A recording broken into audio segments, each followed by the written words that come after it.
ఏం చేయాలి? ఎలా చేయాలి? ప్రస్తుతం రేవంత్ సర్కార్ ముందున్న ప్రశ్నలివి.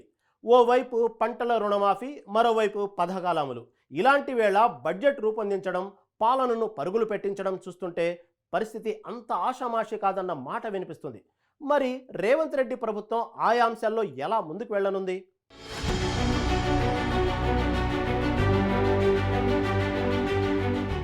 తెలంగాణ ప్రభుత్వంపై అప్పుల భారం అధికమవుతోందా అంటే అవునన్న వాదన బలంగా వినిపిస్తోంది.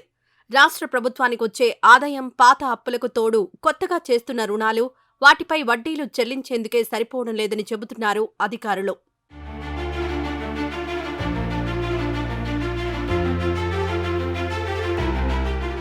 ఒక్క మాటలో చెప్పాలంటే రుణాల దెబ్బకు రాష్ట్ర ప్రభుత్వం సతమతమవుతోంది. కొత్తగా ఎన్ని రకాల అప్పులు తీసుకుంటున్నా పాత బాకీలకు సంబంధించిన వడ్డీలు, కిస్తీలు కట్టడానికి కూడా అవి సరిపోవడం లేదని చెబుతోంది ఆర్థిక శాఖ. ఇదే అంశాన్ని రాష్ట్ర ప్రభుత్వానికి నివేదించారు అధికారులు. రాష్ట్ర ఆర్థిక శాఖ వెల్లడించిన వివరాల ప్రకారం చూస్తే రుణాల సేకరణ, కిస్తీలు కట్టడానికి వెచ్చిస్తున్న నిధుల్లో అంతరం చాలా ఎక్కువగా ఉండడం వల్ల సంక్షేమ పథకాలు, పాలనా నిర్వహణ ఖర్చులకు ఇబ్బందులు తప్పడం లేదన్న మాట వినిపిస్తోంది.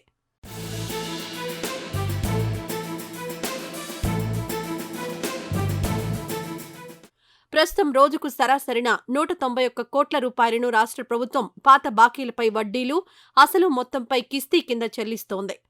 అంటే నెల రోజులు చూసుకుంటే ఆ మొత్తం 5,730 కోట్ల మేర అవుతోంది.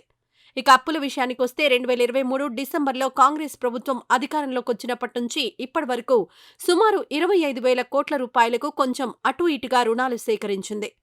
ఇదే సమయంలో పాత బాకీలపై వడ్డీలు, అసలు సొమ్ము పద్దు కింద కిస్తీలకు కట్టిన మొత్తం చూస్తే 38,000 కోట్ల రూపాయలకు పైమాటే. అంటే సగటున చూస్తే నెలకు 6,000 కోట్ల రూపాయల వరకు అన్నమాట.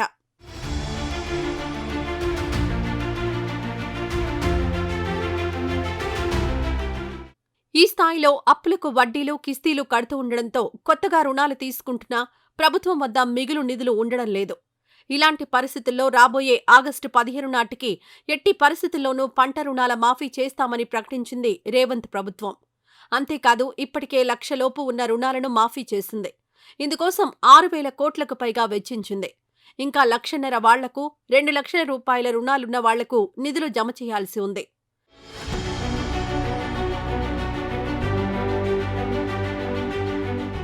పంటల రుణమాఫీ ఖచ్చితంగా అమలు చేసి తీరాల్సిన పరిస్థితి.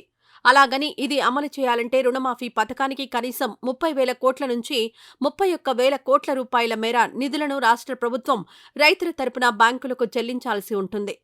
అయితే ప్రస్తుత క్లిష్ట పరిస్థితుల్లో ఈ నిధులను సొంతంగా సమకూర్చుకునే పరిస్థితులు లేవు. దీంతో మరోసారి రుణాలు తీసుకోక తప్పని పరిస్థితులు. ఫలితంగా బాండ్లను విక్రయించాలా, భూములను తాకట్టు పెట్టాలా, ప్రత్యేక కార్పొరేషన్ ఏర్పాటు చేసి ప్రభుత్వ గ్యారంటీతో అప్పులు తీసుకునే అవకాశాలున్నాయా అనే అంశాలను పరిశీలిస్తోంది రేవంత్ రెడ్డి ప్రభుత్వం.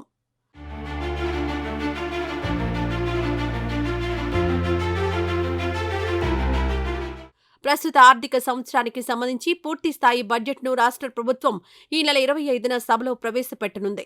బడ్జెట్ తయారీలో భాగంగా అన్ని శాఖల నిధుల అవసరాలపై చర్చించేందుకు ఇప్పటికే రాష్ట్ర ఆర్థిక శాఖ మంత్రి బట్టి విక్రమార్క సమావేశాలను నిర్వహిస్తున్నారు. కొత్త బడ్జెట్లో అత్యధికంగా నిధుల కేటాయింపులు వ్యవసాయ, నీటిపారుదల, విద్యుత్ శాఖలకే ఉంటాయని తెలుస్తోంది. రుణమాఫీ, రైతు భరోసా, రైతు బీమా వంటి పథకాల కోసం వ్యవసాయ శాఖకు సుమారు 40,000 కోట్ల మేర అవసరమని ప్రాథమిక అంచనా.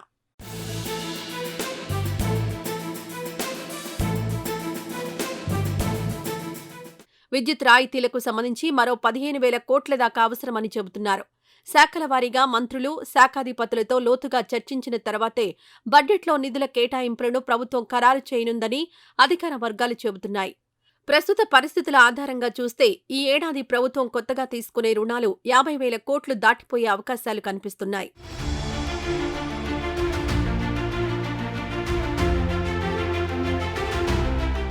మరి ఇలాంటి వేళ ప్రభుత్వం ఆయా పథకాలకు నిధులను ఎలా సమకూరుస్తుంది అన్నది రాష్ట్ర బడ్జెట్ వేళ చర్చనీయాంశంగా మారింది.